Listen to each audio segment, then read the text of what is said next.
მე წინამსახურებაზე ვილაპარაკე ისევ რწმენაზე, მე ვილაპარაკე როგორია შენი რწმენა. თუნდაც ის, რასაც დღესაც ვლაპარაკობთ, ესეც იმაზე მიუთითებს, როგორია შენი რწმენა. გადაამოწმე შენი რწმენა. ძალიან ხშირად გადაამოწმე შენი რწმენა. იმიტომ რომ ჩემო მეგობრებო, ხშირად ძალიან მცირე ზღვარი არის ძალიან ხშირად ჭეშმარიტებას და დაბნეულობას შორის. თუ მე გუშინ ხაშურში შევეხე მსგავს თემებს და ცოტა მინდა გაგიზიარო სანამდე თემაზე გადავიდოდე. თუ გახსოვთ ქრისტეს აკრიტიკებდნენ ვინ? მორწმუნეები. და რატო? შაბათს რატო განკურნავ? იმას კი ვერ ხედავდნენ, რომ ამხელა სიკეთე იყო გაკეთებული. შაბათს რატო განკურნავ? ეს რა ქნა? აზრი აღარ აქვს არაფერს. შაბათს რატო განკურნავ? გახსოვთ?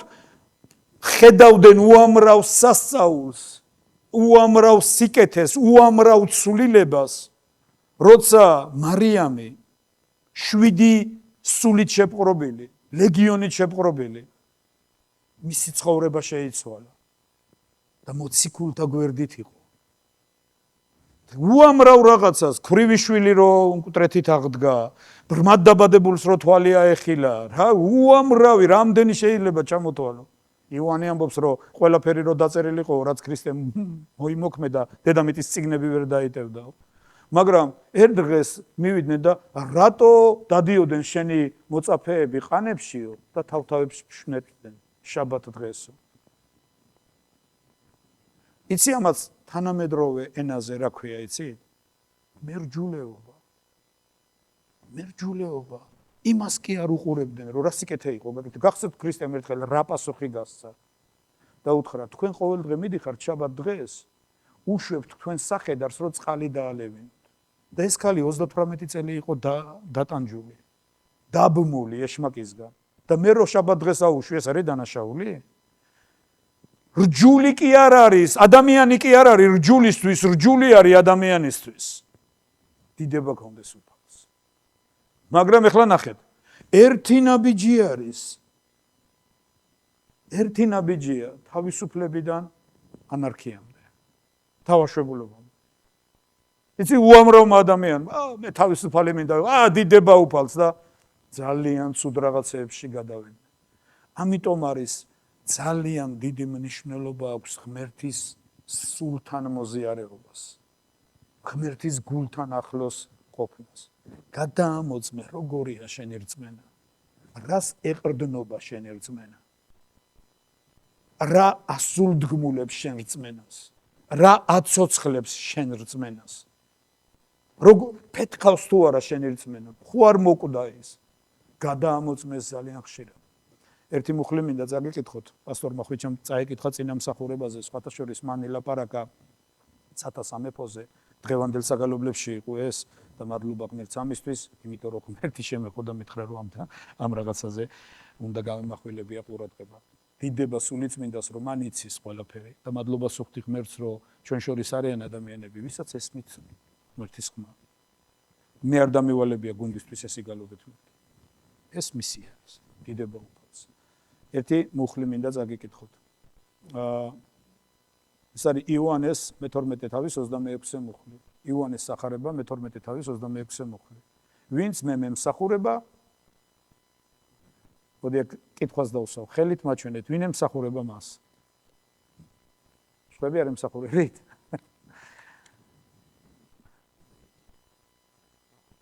და ქრისტე ამბობს აქ, თქვენ გეუნევათ ქრისტე, მე მეუბნება ქრისტე, ჩვენ გვეუნება ის. ვინც მე მემსახურება, მე უნდა მომყვესო. ვაუ. შეიძლება ემსახურო ქრისტეს და ქრისტეს არ მიყვე? არა? აბა რატო სვავს კითხვა ამ ქრისტე ამ შეკითხვას? თუ ქრისტე ამბობს რომ ვინც მე მემსახურება, მე უნდა მომყვესო, ესე იგი შეიძლება მას ემსახურო, მაგრამ მას არ გაყვე.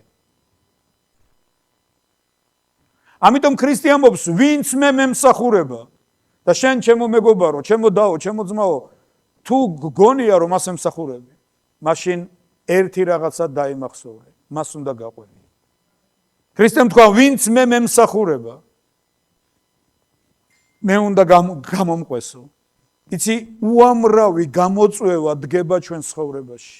უამრავი გზა გასაყარი დგება ჩვენ ცხოვრებაში და ღმერთი უყურებს იმ გზა გასაყარებზე, როგორ გადაწყვეტილებას მიიღებ. იცი, თქვენ ადამიანის ცხოვრებაში დგება მომენტები. ადამიანის ცხოვრებაში დგება მომენტები, როცა უნდა მიიღო გადაწყვეტილება.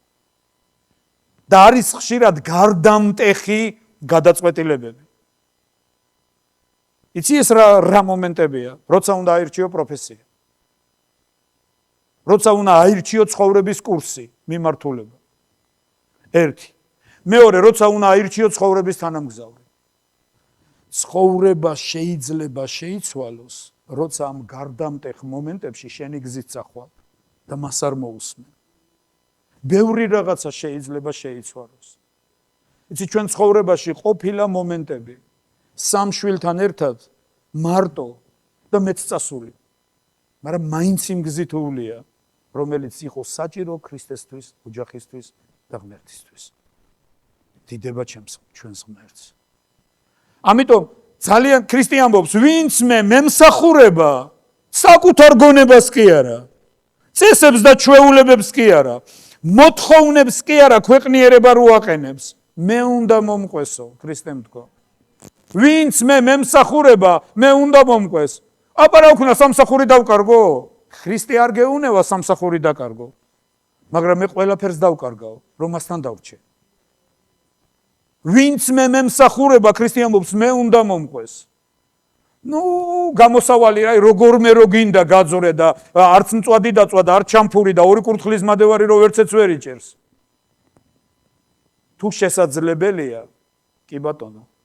მაგრამ თუ საკითხი დაგიდგება, უნდა იცოდე იმ დროს როგორ უპასუხებ. უნდა ემზადებოდე ამისთვის. იმ დროს როგორ უპასუხებ. როგორ გადაწყვეტილებას მიიღებ. და თუ ამისთვის არ ემზადები და მარტო იმისთვის ემზადები, იცი, ქრისტიანები იტყუებენ თავს ხშირად.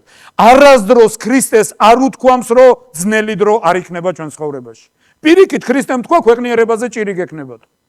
მას არ უთქვია, რომ ჭირი არ იქნება, მას არ უთქვია, რომ განსაცდელი არ იქნება, მას არ უთქვია, რომ სირთული არ იქნება, მას არ უთქვია, რომ არ იტირებ. მაგრამ მან თქვა, ქვეყნიერებაზე ჭირი გექნებათ, განსაცდელი გექნებათ, მაგრამ მე ვძლიე ქვეყნიერებასო, თქვა. ანუ თუ ჩემთან დარჩები, შენ გამარჯვებული ცხოვრებით იცხოვრებ. თუ გახსოვთ ამბავი, რაც მოთხრობილია სახარებებში. როცა ქრისტემ მოწაფეები აიყვანა ნავში და უთხრა, რომ გაეცურათ და მეორე ნაპირზე შეუერთდებოდა მათ. და დიდი ღელვა რო ამოვარდა, დიდი ქარი დაიწყო ღელვა და ნავს რო ჩაძირვით ემუქრებოდა ტალღები. და გაიხედეს და დაინახეს, რომ ქრისტე მოდის ტალღებზე. გამოცხადება. ის რაც შენ სიკვდილით გემუქრება, ქრისტე მას ზედადის მაღლიდან. ის ქრისტეს ფეხქვეშ არის. პეტრე რო ეუბნება ქრისტეს, უფალო თუ ეს შენ ხარ, მიბრძანე რომ გადმოვიდე ნავიდანო, ქრისტე უნება გადმოდი. და პეტრეც გადადის ნავიდან და წყალზე მიდის. იქამდე, სანამდე პეტრეს ყურადღება ტალღებმა არ მიიპყრო. გასაგებია? სანამდე პეტრეს თვალები ქრისტეს თვალებშია. პეტრეც დადის ტალღებზე. მეორე გამოცხადება. როცა შენი თვალები ქრისტეს თვალებშია, როცა შენი გული ქრისტეს გულთან არის, მაშინ ის რაც სიკვდილით გემუქრებოდა, შენს ფეხქვეშ არის უკვე. და შენ მას ფეხით თელავ. მაგრამ როგორც კი დიდ პრობლემებზე გადაიტან ყურადღებას, როგორც კი ქრისტემ ქარზე, პეტრემ ქარზე გადაიტანა ყურადღება და ზღვაზე მომენტალურად ჩაიძირა. გახსოვთ ქრისტემ რო ხელი რა უთხრა? რატომ შეეჭვდი მცირედ მოგწმუნე? დიდება უბრალოდ. ზუსტად ეს ხდება ჩვენ ცხოვრებაში. გავაგრძელოთ. ვინც მემსახურება, მე უნდა მომყვეს და სადაც მე ვარ, ჩემი მსახურიც იქ იქნება. სადაც მე ვარ, ჩემი მსახურიც იქ იქნება. თუ ქრისტეს ემსახურები და მას მიყვები, სადაც ის არის, შენც იქ იქნება. იცი, უბრალოდ არ დაგჭირდება, ნეტა ის სად არის? შენ მუდამ გეცოდინება ის სად არის. მუდამ იგრძნობ ამას. იცი, მზე რო ამოდის, ჩვენ გვგრძნობ, გვცხელა. ზამთარი რო დადგება, ჩვენ ვიგრძნობ, შეგვცივდება. შეუძლებელია ქრისტეს გაყვედა, ქრისტე არ იგრძნო. შეუძლებელია. თუ თუ მას მიყვები, მას ემსახურები, მას იგრძნობ აუცილებლად. მასთან იქნები. და კიდევ ერთი გამოცხადება. ვინც მე მემსახურება, მას პატივს სცემს მამა. ვაუ. ამა იცი რა არის პატივისცემა? პატივისცემა არის დაფასება. როცა ადამიანს, იცი, როცა ვიღაცას პატივს სცემ, შენი დამოკიდებულებები მის მიმართ სხვანაირია. გასაგებია? როცა ვიღაცას პატივს სცემ, შენი გრძნობები მის მიმართ სხვანაირია, იმიტომ რომ ეს გამოიხატება. იცი, არის ეგოისტური პატივისცემა. ჩვენი მამა არ არის ასეთი პატივისმცემელი, რომ იცი, მე ისე უნდა გცე პატივი მე როგორც მინდა. ის პატივისცემას გამოხატავს. გასაგებია? ქრისტემ თქვა, ვინც მე მემსახურება, მას პატივს სცემს მამა. დიდება უფალ ღმერთს. ეს ძალიან დიდი პრივილეგიაა, ჩემო მეგობრებო. მაგრამ არავინ არ თქვას ესე, არავინ არ აიღოს, მე პატივცემული ვარ. თუ გინდა პატივცემული იყო, ქრისტეს ემსახურე და მას გაყევი. დიდება უფალს. პატივისცემა შენი საქმე არ არის. პატივისცემის მიღება შენს თავზე შენი საქმე არ არის. მამას არ ეშლება პატივისცემა. არავინ დაუტოვებია მამას საზღაურის გარეშე. ამიტომ გამოცხადება და კიდევ ერთი რაღაც, ვინც მე მემსახურება, მე უნდა მომყვეს და სადაც მე ვარ, ჩემი მსახურიც იქ იქნება. მოდი დავსვათ კითხვა, სად ვარ მე? სად ვარ მე? ძალიან ბევრი ადამიანი მე ღმერთის მსახური ვარ, მე ღმერთის მსახური ვარ. თუ ღმერთის მსახური ვარ, მე მას უნდა გავყვე. და სადაც ის არის, მეც იქ უნდა ვიყო. მეგობრებო, ეს ძალიან კარგი მუხლია და მადლობას უხდი ღმერთ ჩვენი უფროსი პასტორისთვის, რომ ეს გაჟღერდა ეკლესიაში. მოდი ვისაუბროთ ამაზე ჯგუფებში ყველგან. და კიდევ ერთხელ ვიტყვი, ვინც მე მემსახურება თქვა ქრისტემ, მე უნდა მომყვეს. და სადაც მე ვარ, ისიც იქ იქნება, ჩემი მსახურიც იქ იქნება. და ვინც მე მემსახურება, მას პატივს სცემს მამა. ვინცო წინასწარმეტყველის სახელით ერთ ჭიქა წყალს მიაწოდისო, წინასწარმეტყველის საზღაური არ დაეკარგებაო. დიდება უფალს. იცით რომელთა წერილში არის დაწერილი? ყოველი ვინც უფლის სახელს მოუხმობს, გადარჩებაო. ამენ. თქვენ ხო გჯერათ ამას? მაგრამ მე წერია, როგორ მოუხმონო? თუ არ სმენიათო. ვა, ისე მართალია. თუ არ სმენიათ, საიდან უნდა მოუხმო? მაგრამ მე წერია, როგორ მოისმენენ მქადაგებლის გარეშე? თუ არავინ იქადაგა, საიდან მოისმენენ? მაგრამ როგორ იქადაგონ წარგზავნილების გარეშე, თუ არავინ არ წარგზავნა? აი ხედავთ თურმე მსახური რა მნიშვნელოვანი ყოფილა. მე შეიძლება ვერ წავიდე და ვერ ვიქადაგო ინდუეთში, მაგრამ მე შემიძლია ვიქადაგო ინდუეთში. რომ ვიღაცას დავეხმარო, გვერდში დაუდგე და ვუთხრა, იცი, მე დაგიჭერ ხელებს. მიდი. შენ ამაზე ნოიფიქრებ, ეს საქმეები დალაგდება, შენ წადი და ისაკეთე, რასაც აკეთებ. მსახური დიდი კურთხევა. ეცადე ემსახურო და პატივად ჩათვალე, პრივილეგიად ჩათვალე, როცა ღმერთის მსახურებს მოემსახურებე. როცა იტყვი, რომ ჩემთვის დიდი სიამოვნებაა, გავაკეთო შენს ნაცვლად რაღაც, რომ შენ შეგიმსუბუქდეს, რომ წახვიდე და ღმერთის საქმე უფრო მეტი გაბედულებით და უფრო ადვილად დაგეთო. დიდება უფალს. მეგობრებო, ჩვენ ბევრი უნდა ვილაპარაკოთ მსახურებზე ეკლესიაში. ძალიან ბევრი. და თემა, რასაც მინდა დღეს შევეხო და რაზედაც პასტორმა ილაპარაკა, გადავიდეთ ამაზე, მე მინდა დღეს ცათასამეფოზე ვილაპარაკო. ძველ ბიბლიებში ამას ცათასასუფეველი ქვია, ეს ერთი და იგივე სიტყვა არის, ცათასამეფო და ცათასასუფეველი, ეს ერთი და იგივე არის. სასუფეველი რაღაც ცოტა ისეთი რაღაც საკრალური მნიშვნელობით არის დატვირთული რაღაც განსაკუთრებული არა. როცა წერია სასუფეველი, ეს ნიშნავს პირდაპირ მნიშვნელობით სამეფოს. პირველი ვინც ამაზე თქვა, ეს იყო ჯერ კიდე იოანე ნათლისმცემელი. მათესახარების მესამე თავის მეორე მუხლში იოანე ნათლისმცემელი ამბობდა, მოინანიეთ, ვინაიდან მოახლოებულია ცათა სამეფო. მათესახარების მეოთხე თავის მე-17 მუხლში უკვე ქრისტე ამბობს. იმ დროიდან დაიწყო იესომ ქადაგება და ამბობდა, მოინანიეთ, ვინაიდან მოახლოებულია ცათა სამეფო. იცი, უამრავი ადამიანს ებადება თავში კითხვა, რა არის ცათა სამეფო? სიტყვა სამეფო მიუთითებს იმაზე, თუ რა არის ცათა სამეფო. რა არის სამეფო? სიტყვა სამეფო არის ძალაუფლების ვერტიკალი. მეფობა რაღაცის და ვიღაცის მეფობა. სხვადასხვანაირი სამეფო არსებობს. ჩვენ ბიბლიის სკოლაში ვასწავლით ამას, რომ სამი სახის ვინც გაიარეთ ბიბლიის სკოლა, გახსოვთ ძალაუფლების და მორჩილების თემა. სამი სახის მმართველობა არსებობს. პირველი ეს არის ავტოკრატია, ავტოკრატიული მმართველობა. რას ნიშნავს ავტოკრატიული მმართველობა? ავტოკრატია ნიშნავს სიტყვა ავტო ნიშნავს პიროვნებას, ბერძნული სიტყვა ავტო ნიშნავს მეს, პიროვნებას ნიშნავს, ხოლო კრატოს ეს არის ბერძნული სიტყვა, რაც ნიშნავს მმართველობას. ანუ ავტოკრატია ნიშნავს, როცა პიროვნება კაცი მართავს, პიროვნება მართავს. ავტოკრატიის მოდელები მმართველობაში ძირითადად არის მონარქია. რა არის მონარქია? როცა მეფე მართავს. მეფე, იმპერატორი მართავს. ანუ ერთპიროვნული, ერთი პიროვნების ხელშია მოთავსებული მთელი ძალაუფლების ვერტიკალი. დღეს შეიძლება აღარ არსებობენ მონარქიები, მაგრამ ავტოკრატიები დღესაც არსებობენ. არის ქვეყნები, სადაც პიროვნება მართავს. გასაგებია? მეორე, უფრო გაუმჯობესებული, უფრო მისაღები და უფრო კარგი მოდელი მმართველობისა, რომელიც ჯერ კიდევ ანტიკურ საბერძნეთში ჩამოყალიბდა მმართველობის მოდელად, ეს იყო დემოკრატია. რას ნიშნავს დემოკრატია? სიტყვა დემოს ნიშნავს ხალხს, ხოლო კრატოს ნიშნავს მმართველობას. ეს ნიშნავს, როცა ხალხი მართავს. ერთი კაცი კი არ მართავს, ხალხი მართავს. და ეს რას ნიშნავდა? იყვნენ სპეციალური უფლებით აღჭურვილი ხალხი, ხმის უფლებით აღჭურვილი ხალხი, მათ ხმოსნებს ეძახდნენ, ხოლო სხვა მოქალაქეებს იდიოტებს ეძახდნენ, ვისაც ხმის უფლება არ ქონდა. ესენი იდიოტები იყვნენ. განა იმ ქალაქში არ ცხოვრობდნენ. ქალაქში ცხოვრობდნენ, მაგრამ ხმის უფლება არ ქონდათ. ანუ ისინი ვერ ირჩევდნენ ვერაფერს.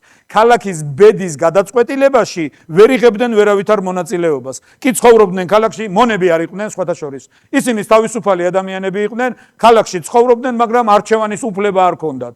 ესენი იყვნენ იდიოტები. დღეს რო შეურაცხყოფელი სიტყვა არის. ხოლო ხმოსნები ირჩევდნენ ქალაქის მმართველობას. გასაგებია, რომლებიც წყვეტდნენ ქალაქის ბედს, ირჩევდნენ სპეციალურად პროკონსულებს, რომლებიც მერე განაგებდნენ და ანგარიშვალდებული იყვნენ ხმოსნებთან. ანუ ეს ნიშნავდა რა, შენ რომ მომეცი მე შენი ხმა და ამირჩიე რაღაც საქმეზე, მე მოვალ და ეხლა ანგარიშს ჩაგაბარებ. ეს მოდელი სულაც არ ნიშნავს, რომ სწორი მოდელია, იმიტომ რომ უმრავლესობის მხარეს ხშირად სულაც არ არის ჭეშმარიტება. შეიძლება უმრავლესობა გაერთიანდეს, თუ გახსოვთ არაკანონიკური წიგნი დანიელის მე-12 თავი, საკითხული გაქვთ? მღვდლებმა რო გადაწყვიტეს სუსანა გამოეჭირათ. და რო უთხრეს სუსანას რომ ჩვენთან უნდა იმრუშო და როცა სუსანამ უთხრა უარი, მაშინ დაგაბრალებ ჩვენ რომ შენ მრუშობაზე წაგისწარითო. და შეიკრნენ, პირი შეკრეს, სუსანა უმცირესობაში აღმოჩნდა და ვერ ამტკიცებდა თავის სამართალს. მაგრამ ღმერთი დადგა უმცირესობის მხარეს. ღმერთი დადგა სიმართლის მხარეს. უმრავლესობის მხარეს ყოველთვის არ არის ღმერთი. და უმრავლესობის მხარეს ყოველთვის არ არის ჭეშმარიტება. დღეს სამწუხაროდ ეკლესიურ მმართველობაშიც კი გვაქვს დემოკრატიული მოდელები. არის ძალიან ბევრი ეკლესია, რომელიც დემოკრატიულ მოდელზე არის გადასული. ხალხი ირჩევს. ხალხი ირჩევს. მე კიდე ერთხელ ვამბობ, გუშინ მე და ვერიკო ვლაპარაკობდით. მე არ ვიცი ძალიან დიდი საიდუმლოა. რა მოხდა ისეთი აზიის ეკლესიებში, სადაც პავლე მოციქულის დაფუძნებული ეკლესია იყო, ეფესო, სმირნა, ასე შემდეგ და ასე შემდეგ. დიდი ქრისტიანული ცენტრები. მთელი ანტიოქიის ეკლესია. დღეს მთლიანად მუსულმანურ მმართველობაში. მთლიანად ისლამური მმართველობის ქვეშ. და მეტი არა. რა მოხდა მოციქულთა საქმეში ჩანს? რომ აზიის ეკლესიებმა არ მიიღეს პავლე მოციქული. თავის დაფუძნებულმა ეკლესიებმა არ მიიღეს პავლე მოციქული. პავლე ამბობს, მე წამოვედი და ღმერთი ჩემთან დარჩა. დიდება უყურს და ძალიან მალე გამოჩნდა ყველაფერი. ამიტომ კიდე ერთხელ ვამბობ, მოდელი დემოკრატიული მმართველობა სულაც არ ნიშნავს რაღაც უმრავლესობა მოილაპარაკა და ასე ამბობს, ეს სულაც არ ნიშნავს, რომ იქ ჭეშმარიტება. მესამე და ყველაზე კარგი მოდელი, ოღონ ძალიან საშიში ქვეყნიერებაზე, ეს არის თეოკრატია. რას ნიშნავს თეოკრატია? როცა ღმერთი მართავს. იცი ჩვენ თეოკრატიული მმართველობის ქვეყნები გვინახავს და დღესაც არსებობენ. ერთ-ერთი ირანი არის, რომელიც ცდილობს თეოკრატიული დარჩეს. მაგრამ თეოკრატია გარეგნულად გამოხატული ავტოკრატიაზე უარესია. ავტოკრატიაზე უარესია. სინამდვილეში რა არის თეოკრატია? როცა ადამიანები თავის შინაგანში აცხადებენ ღვთისმმართველობას. როცა ჩვენ შინაგანში არის ღვთისმმართველობა, როცა ჩვენ შინაგანში მეფობს ღმერთი.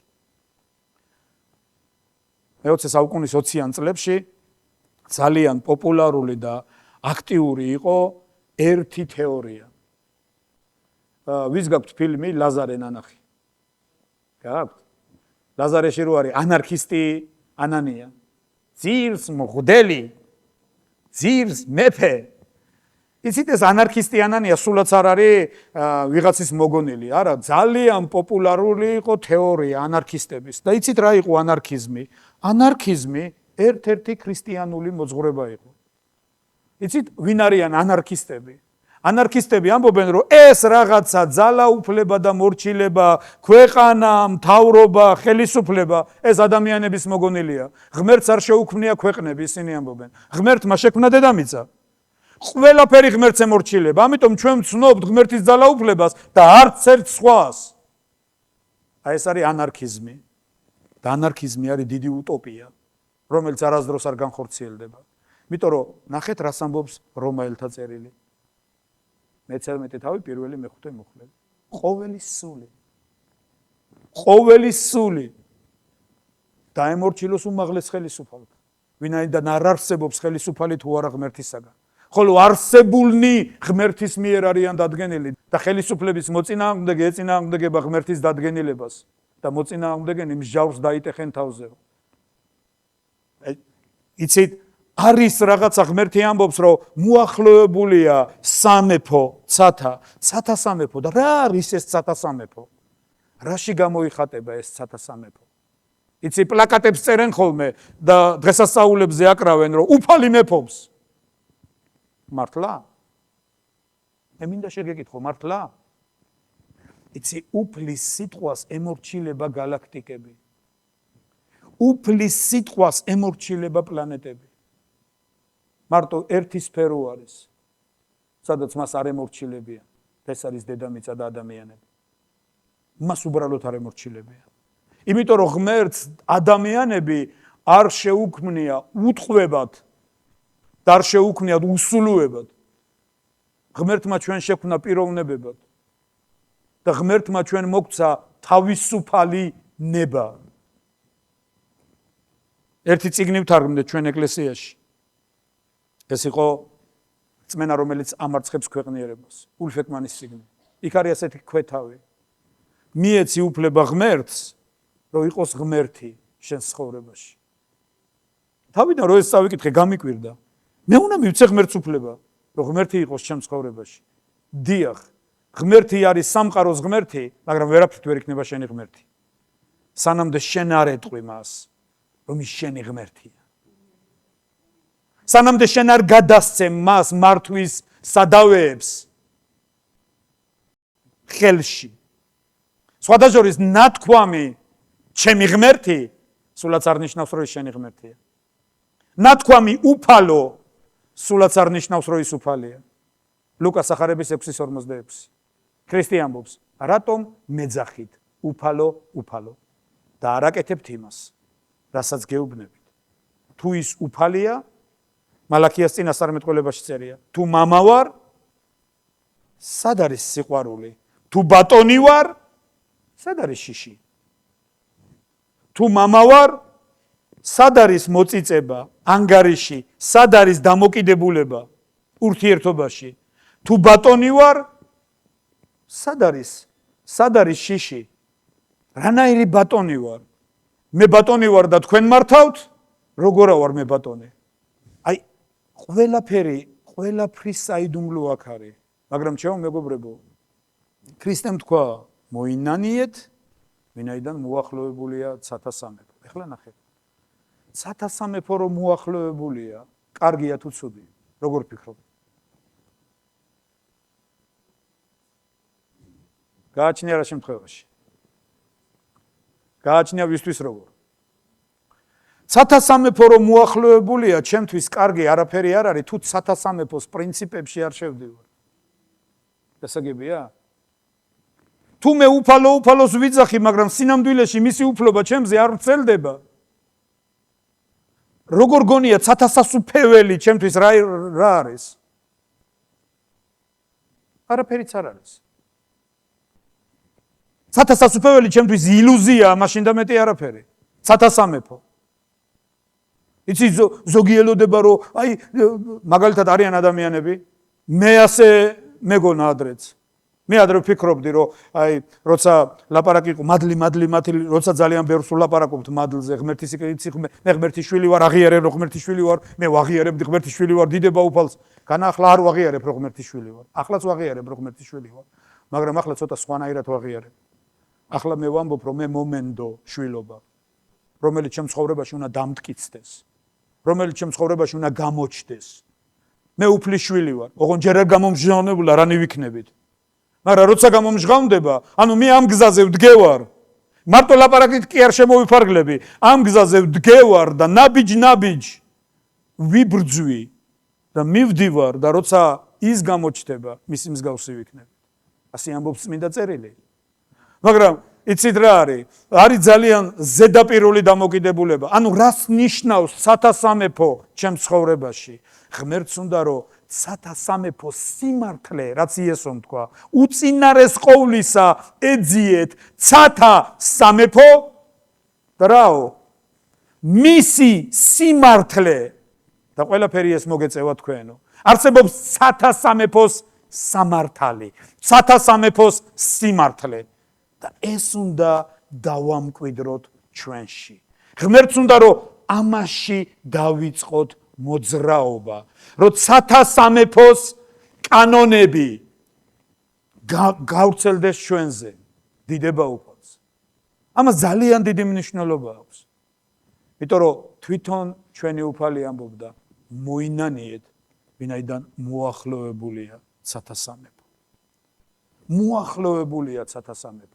ძალიან მნიშვნელოვან რაღაცებს ვეხებით. ეხლა შეიძლება ძალიან მარტივი, შეიძლება მოსასმენად არ არის ეს ჟრუანტელის დამვლელი, მაგრამ ისეთ რაღაცებს ეხება, რომელიც ხვალ და ზეგ ძალიან აქტუალური გახდება. კიდე ერთხელ ვამბობ, თუ მე ვცხოვრობ, ეხლა ახალგაზრდებზე ვლაპარაკობდი, მაგრამ რა თქმა უნდა ახალგაზრდები. თუ ჩემ ცოლთან მე ჩემ კანონებს ვამყარებ და არა სათასასუფევლის პრინციპებს, მაშინ რა იქნება ჩემთვის სასუფეველი? არც არაფერი. მე მჯერა სათასასუფევლის და მივდივარ ჩემი გზით. ვიძახი უფალო და არ ვაკეთებ იმას, რასაც უფალი მეუნება. მიუხედავად იმისა, რომ ვიცი, წმინდა წერილი ამბობს. ებრაელების მე-13 თავის მე-17 მუხლი. იმიტომ არ ვლაპარაკობ ამას ახლა, რომ აქ ვდგავარ და ახლა რომ პასტორი ვარ და არა. მე სულ პასტორი არ ვიყავი და არც სულ პასტორი ვიქნები. გარწმუნებთ ეს ასეა. სულ პასტორი არ ვიყავი და არც სულ პასტორი ვიქნები. იყო დრო რომ არ ვიყავი პასტორი და მოვა დრო რომ არ ვიქნები პასტორი. გასაგებია? იმიტომ რომ ასაკი არ მომცემს ალბათ მაგის საშუალებას. მაგრამ ერთი რაღაცა ვიცი, წმინდა წერილი ამბობს, ახალგაზრდებო, ანდა მარტო ახალგაზრდებზე არ წერია ებრაელებში, სხვაგან წერია. დაემორჩილებს თქვენს ხუცესებს ვასწერია, როგორც ისინი არიან ანგარიშვალდებული თქვენს სულებზე. რათა აკეთონ ეს არა კვნესით, არამედ სიხარულითო. დიდება უფალს. მაგრამ ჩვენ ხშირად გუშინ ლოცვით მსახურებებზე ვამბობდით, რომ ჩვენ ხშირად გვაქვს მაგრამ, ვიცი, მაგრამ აი ეს მაგრამ უკვე ძალიან აფუჭებს სურათს. მოსეს უთხრა ღმერთმა, წადი, ნახე 70 კაცი შენი სულის, დაადე მათ ხელი და სული რაც შენზეა, მათზე იქნება. მოსე მისცა მათ ძალაუფლება. არა ღმერთმა. ერთი რამე იცოდე, მე ვირჩევ ვიღაცას, მაგრამ ძალაუფლებით ღმერთი მოსავს და მე ვემორჩილები მას, არა ჩემი არჩევის გამო, მე ვემორჩილები მას ღვთიური ძალაუფლების გამო. იმიტომ რომ ღმერთს ვცნობ. იმიტომ რომ ღმერთის ძალაუფლებას ვცნობ. აი ეს არის ჩემო მეგობრებო, სათასასუფევლის პრინციპები. გასაგებია? და ძალიან დიდი მნიშვნელობა აქვს. წმინდა წერილი ამბობს ერთ კარგ სიტყვას, მოინანიეთ. მოინანიეთ. 20 საქმეში წერია. ღმერთმა უგულებელ ხო უმეცრების ჟამი და ეხლა აუწყებს ყველას ყველგან მოინანიებ. იცი მონანიება რა არის? შეცვლა, შემოbrunება, რაღაცისგან შემოbrunება, მიტოვება ძველი აზროვნების და ორიენტირება ღმერთის სიტყვაზე. თუ ჩვენ ორიენტირებული ვიყავით რაღაც პრინციპებზე, იცი ხშირად ძულებში ვიმტვრევით ხოლმე. იცი რამდენ ადამიანს შევხვედრი ვარ. აუ ლიდერმა ესე უთხრა. არავინ არ ამტკიცებს, რომ ლიდერი ანგელოზია. და ფრთებს მალავს პერანგის ქვეშ. ამას არავინ არ ამტკიცებს. არც მოსე იყო ანგელოზი. მაგრამ ღმერთმა აირჩია ვიღაცა და ღმერთი ამბობს მე ის შევმოსეძალა უკვე და მინდა რომ ყველა მას მოусმინოს. იმიტომ რომ მას ველაპარაკებ. იმიტომ რომ მასთან ვამყარებ კავშირს. მე ძალიან ხშირად მინახავს, როცა ძულებში ვიმტვრევით რაღაცის გამო. გასაგებია, მაგრამ ერთი რამე იცოდეთ. პასტორ ხვიჩას ნაცვლად მე არავინ მაგებინებს პასუხს. ის აირჩია ღმერთმა პასუხისმგებლად. ის არის ვიზედაც ვინც ანგარიშვალდებულია. ერთხელ ერთი მეუნება პასტორს რო შეეშალოს, პასტორს თუ შეეშლება იმას ყავს გამსწორებელი. შენ არავინ მოგთხოვს პასტორს. შენ უგეშინია. იმიტომ რომ ყველა თავისთვის ჩააბარებს ანგარიშ ღმერთს. ნუ შფოთავდა ნუგეშინია. შენზე კარგი გამსწორებლები ყავთ. და რასაც შენ ხედავ, 100 იმდენს ხედავს ღმერთი. რასაც შენ ხედავ, 1000 იმდენს ხედავს ღმერთი. და თუ ვინმეს გასწორება ჭირდება, შენ არ დაჭირდები, მე არ დავჭირდები ამ საქმეში. ამიტომ ნახეთ, რა მინდა დღეს გაგიზიარო და რაზე ვილაპარაკე, 2 წუთი დამრჩა. დღეს 2 რაღაცას შევეხე. პირველი, ქრისტემ თქვა, ვინც მე მემსახურება. მე გამომყვეს და სადაც მე ვარ, ისიც იქ იყოს. და ჩემს მსახურსო, პატივს ჩემს მამა. ой, იცი, ენაზე უნდა ვიკბინო, იმიტომ რომ ხშირად შეიძლება შენ დაუნებრივად ღმერთის მსახურზე რაღაცა თქვა და აღმოჩნდება, რომ თურმე ღმერთის მსახურს მამაცემს პატივს. და მე ვინ ვგდივარ რაღაცა ვთქვი მას. ეს ერთი. მეორე. იცი, ღმერთის აზროვნების ცენტრში არ ვარ მე. ღმერთის აზროვნების ცენტრში არ ხარ შენ.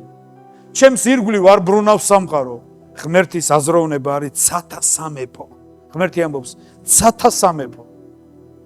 იცი, და მოახლოებულია ცათა სამეფო. როგორ არის მოახლოებული ცათა სამეფო? იცი, ღმერთს უნდა რომ მის მეფობას დაექვემდებაროს მეტი და მეტი ადამიანი, მეტი და მეტი ოჯახი, მეტი და მეტი სისტემა, მეტი და მეტი მართლობა. როცა ჩემ ოჯახში მეფობს ქრისტე, როცა შენ ოჯახში მეფობს ქრისტე, როცა ჩემი მეზობლების ოჯახში მეფობს ქრისტე, როცა იმათი ნათესავების ოჯახებში მეფობს ქრისტე, მაშინ ეს ქალაქი ქრისტესია. ეს ქალაქი ქრისტეს ეკუთვნის. იცი, მე მინახავს ბევრი ადამიანები. ეს ქალაქი ჩვენ მოგცა ღმერთმა, სკამი არ ქონდათ რომ დამჯდარიყვენ და ქალაქი მისცა ღმერთმა. და დღეს ისინი აღარ არიან. არ ჩანა, იცი რატომ? იქნება ჯერ ღმერთს შენ დაქვემდებარებოდი. შენ თავზე გამოგეცხადებია ჯერ მისი მეფობა და გეთქვა ღმერთო რას მიბრძანებ რო გავაკეთო. ვიცხოვროთ ცათა სამეფოს პრინციპებში. მოდი ვასწავლოთ ჩვენს თავს. ნეტა კლიტეს დაადებდე ჩემს ბაგესო. როცა ერთი ლოცულობდა. ნეტა გააკონტროლებდე ჩემს გრძნობებს. ნეტა ყველაფერი შენი სიტყვის მართლობის ქვეშ მოვიდოდეს. ამას ძალიან დიდი მნიშვნელობა აქვს.